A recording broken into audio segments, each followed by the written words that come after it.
Welcome to another edition of the Gridiron Report, brought to you by Red Raider Outfitter, the fans' favorite since 1975. I'm Jared Johnson. I'm joined by the Mighty Joe Yeager. Well, Mighty Joe, Texas Tech takes on Iowa State here in the 11th game of the season. Texas Tech is up to 5 wins and need one more to become bowl eligible. That's what's on the line. And ironically, or maybe perhaps not, last season Texas Tech became bowl eligible by defeating Iowa State. But that time it was here. This time it's going to be up at Ames, and it's going to be cold.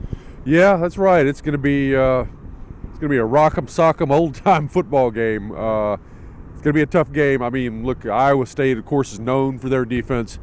Low scoring, tight games. I mean, they've lost 5 of their last 6 or 6 of their last 7. They're kind of in like a death spiral of sorts.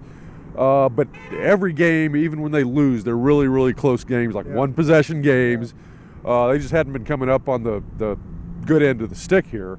So you can expect that this is going to be another low-scoring, close game. Hopefully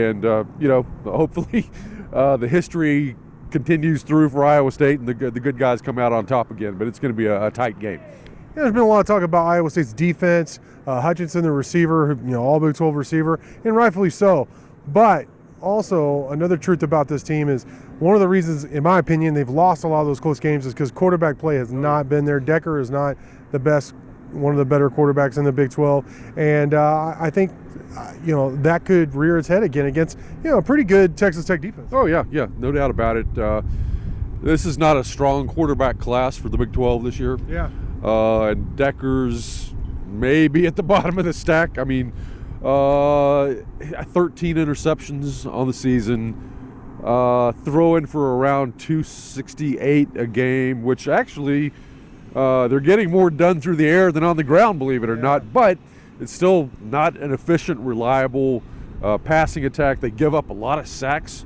I think they've been sacked like 23 times. Wow. So the sacks and the interceptions, they always kind of go hand in hand. And so that's going on there. And that's a big problem for Iowa State. They don't run the ball well either. Can anybody name their running backs? They got a guy named Norton, I think, who may be Norton. And I'll tell you what, he doesn't run like Kenny Norton punches. So they haven't been getting anything really done on the ground either. So again, this is another thing that says, okay, this is going to be a low-scoring game. Texas defense is more than capable. Iowa State's going to have a hard time scoring 30 points against Tech. I can promise you that. One of the things I like to hear in the Monday press conference and wrote about earlier this week was the fact that Texas Tech, or Zach Kittley, pointed out they have to be patient with the running game, that running the ball and establishing the run early is going to be a key in this game, because it is. And we've been clamoring for it, that the personnel kind of screams getting more heavy personnel and run the ball with these running backs. And when they've done that, they've had success this year in the Big 12. When they haven't, they haven't. So it was good to hear that from him on Monday. What's your thought about all that? Yeah, I mean, that's what you're going to have to do. I mean, the deal with Iowa State's defense is that, first off, that defensive coordinator, Haycock, is the best in the business, period. I mean, when you watch Iowa State, they're always in position, never out of position. No busted plays, no blown coverages, or anything like that. You're not going to outfox them, man. You're not going to fool them. So you don't try to get cute and clever and whatnot.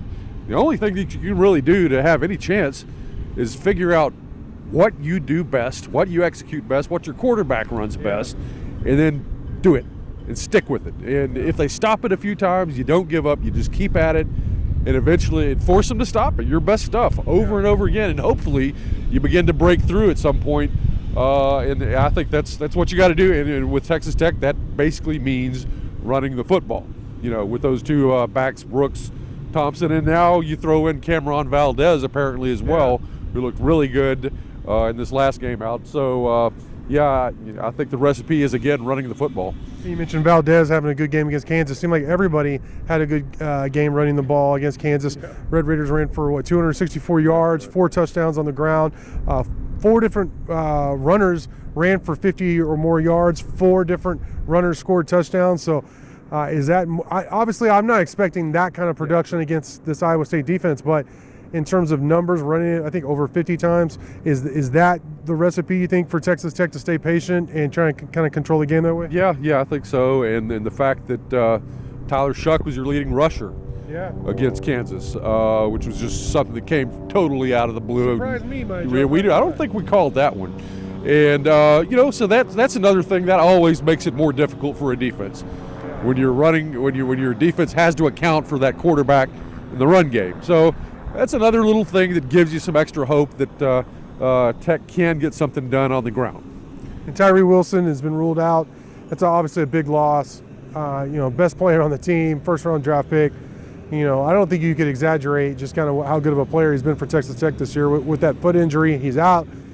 Several players have to step up. Who are some guys? Don't have to be at his position, but who needs to step up on defense or for Texas Tech to get what would be a huge win in Ames this weekend? Yeah, well, I think Tech can deal with the run of Iowa State just running kind of a base defense. I don't think they have to do anything really special on that. But it really help. It would help the offense out a lot is if you could create something chaotic with your pass rush. Yeah. And get a sack or two. Deep in their territory, maybe tip a ball, get a pick off, an interception, something like that. And so Tyree Wilson is the guy you kind of count on to do that sort of thing. But Josiah Pierre has really come on, and he's kind of come into his own right at the right time. So that's a guy who can step up and do some things there. I always like Muddy Waters and pass rushing as well. Is Dimitri Moore, is he going to be coming back? Well, he's questionable. Questionable. Yeah. That's a guy I think in the few times that we've seen him, he looks like he could be a pretty good edge rusher. So if he's able to come back and I'm not saying get sacks or anything like that, but maybe a quarterback hurry and just kind of push the pocket around a little bit. But that pass rush against a kind of a leaky Iowa State offensive line can make a big difference in this game. And so that's going to be a big part of this game, I think. All right, Texas Tech versus Iowa State, 6 p.m. Central Time in Ames, Iowa. Big game coming up. Mighty Joe Gerstedt from you as always. Thank you for watching, and until next time.